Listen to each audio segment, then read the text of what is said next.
예, 한국도시설계학회 창립 20주년 축하드립니다. 지난 아마 10년 전일 거예요. 예, 도시설계학회 10년사를 정리할 때 그 집필 역할을 맡은 적이 있는데, 이 도시설계학회가 그 만들어지게 된 그 과정을 좀 말씀드릴게요.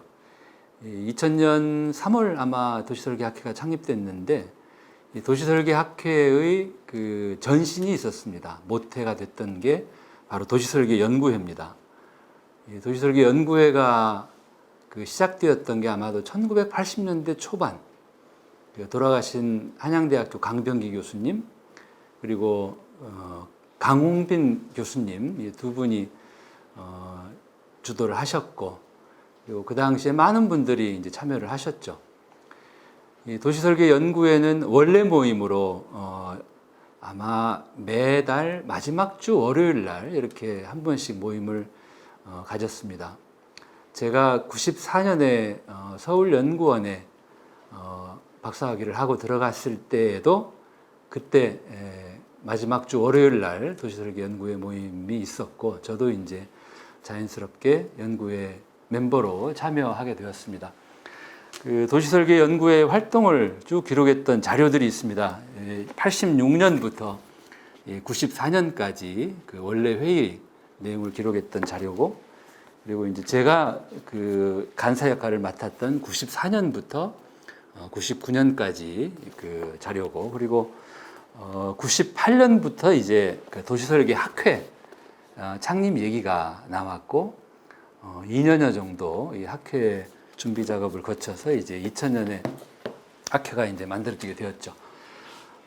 도시설계 연구회 시절은 그 참여했던 분들이 대부분 건축 전공 또는 뭐 도시계획 전공, 그리고 이미 70년대 말부터 우리나라에서는 도시계획과 건축 또는 조경 이런 그 전공 분야가 있음에도 불구하고 도시설계라고 하는 새로운 전문 분야, 뉴 프로페션이 조금 더 자리를 잡아야 된다, 이제 이런 논의들이 있었죠.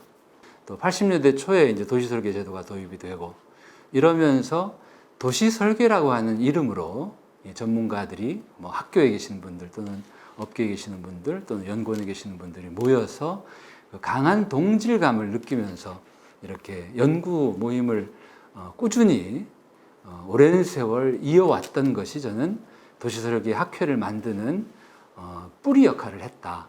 그래서 도시설계 학회를 얘기할 때 이 도시설계 연구회를 우리가 꼭 기억했으면 좋겠다, 이렇게 생각을 합니다. 그러다가 이제 98년 아마 2월일 거예요. 그때 그 강병기 교수님이 당시 이제 구미대학 학장으로 계실 때 학회 창립에 대한 얘기를 이제 꺼내십니다.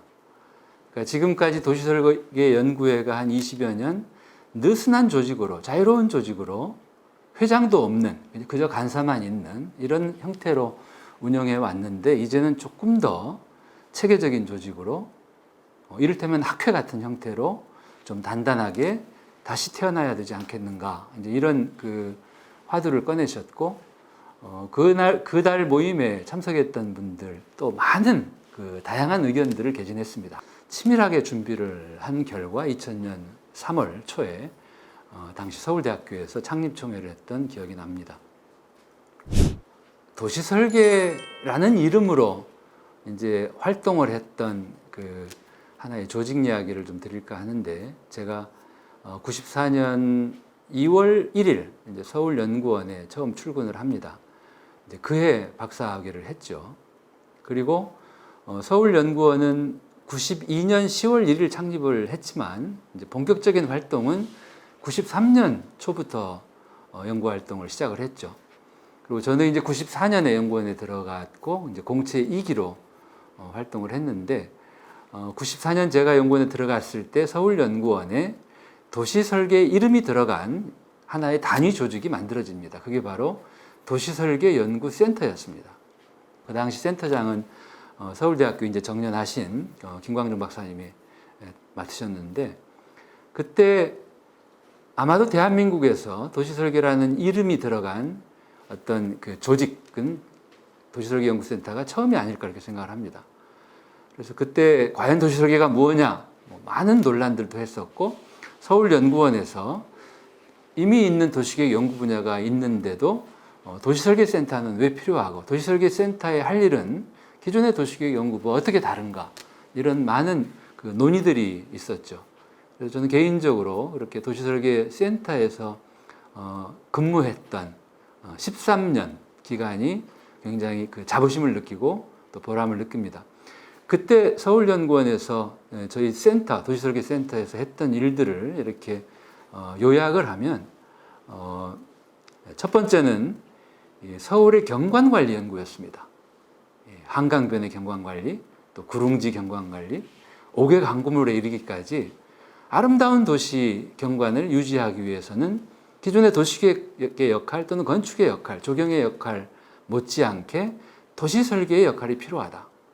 도시설계가 해야 될 일 중에 하나가 바로 경관관리였다. 이런 연구를 했고, 그리고 또 하나의 도시설계 연구로 새롭게 시작했던 게 바로 보행공간 연구입니다. 정작 이 도시공간 가운데 자동차가 다니는 공간에 대한 연구는 많이 있었지만 사람이 길을 걷는 보도 또는 공원 또는 작은 광장 이런 보행공간에 대한 연구는 거의 없었죠. 그래서 우리 도시설계연구센터에서 사람을 위한 도시공간, 이 보행공간에 대한 연구가 90년대 후반부에 이렇게 불이 붙었죠. 그리고 또 하나 도시설계센터에서 열심히 했던 연구가 역사보전 연구입니다. 이 개발 시대를 살면서 오래된 것들을 대부분 지우고 없앴던 시대에 북촌이라든지 또는 인사동이라든지 또는 정동이라든지 이런 도시 안에 있는 역사가 담긴 오래된 장소들을 지키는 연구도 우리 도시설계의 중요한 숙제였죠. 그리고 또 하나 90년대 후반부터 열심히 했던 연구가 마을 만들기 연구입니다. 주민 참여 연구, 시민 참여 연구.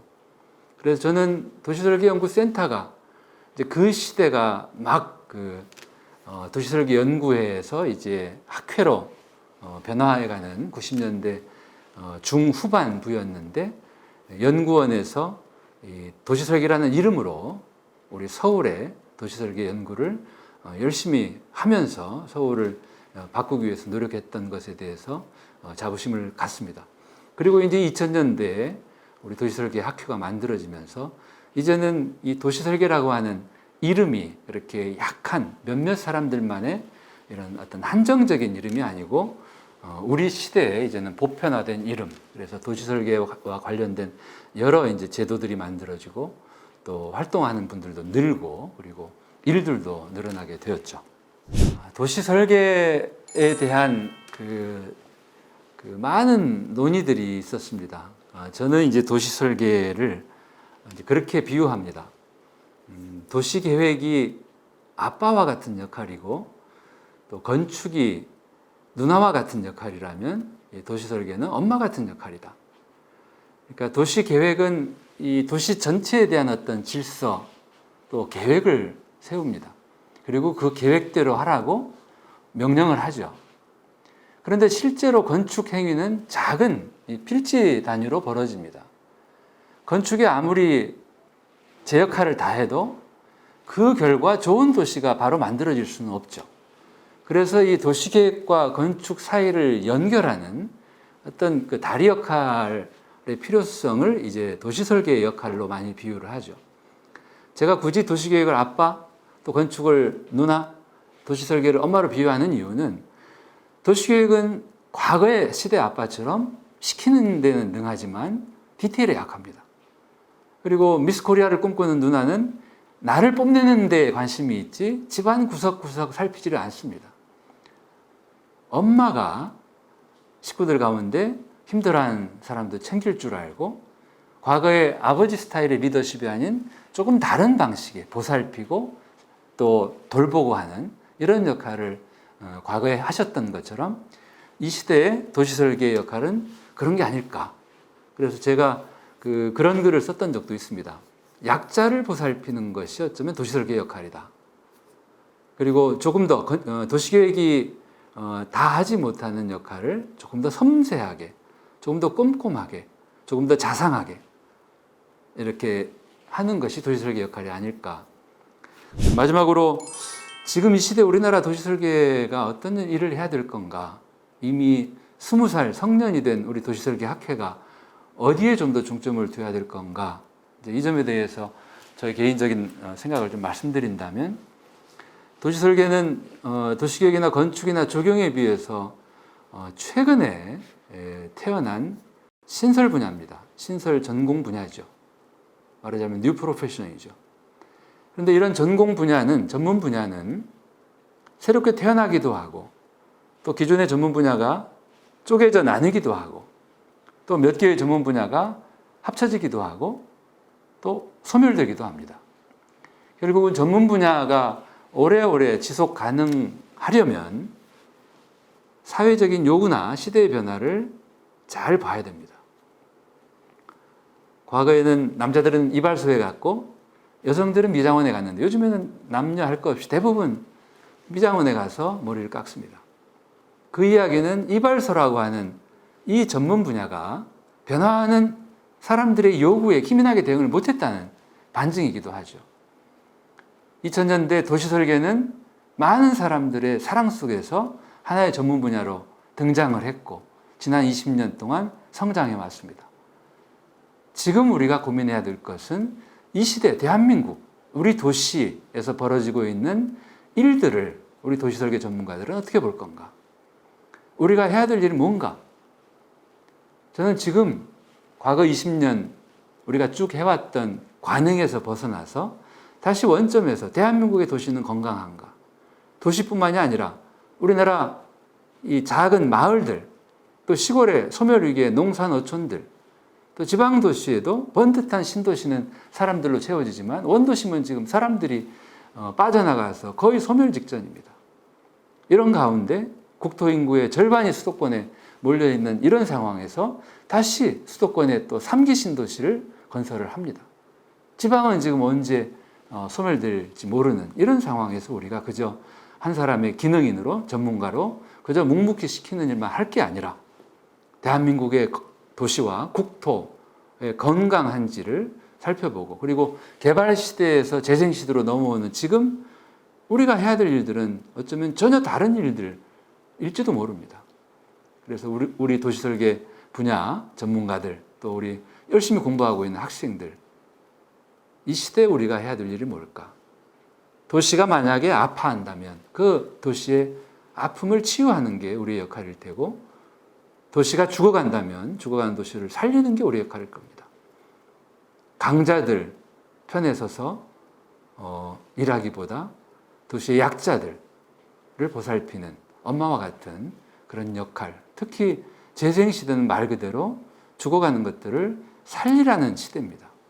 그래서 우리가 생명을 살리는 데 중요한 역할을 할 때 세상 사람들은 역시 도시설계가 지금 정말 필요한 전문 분야구나, 도시설계하는 사람들이 이 시대에 정말 필요한 사람들이구나 라고 우리들을 응원하고 지지해 줄 겁니다. 근데 우리가 그 역할을 다 못한다면 언제고 우리는 다시 소멸될 수 있다. 그런 경각심도 갖고 20년을 새롭게 맞았으면 좋겠습니다.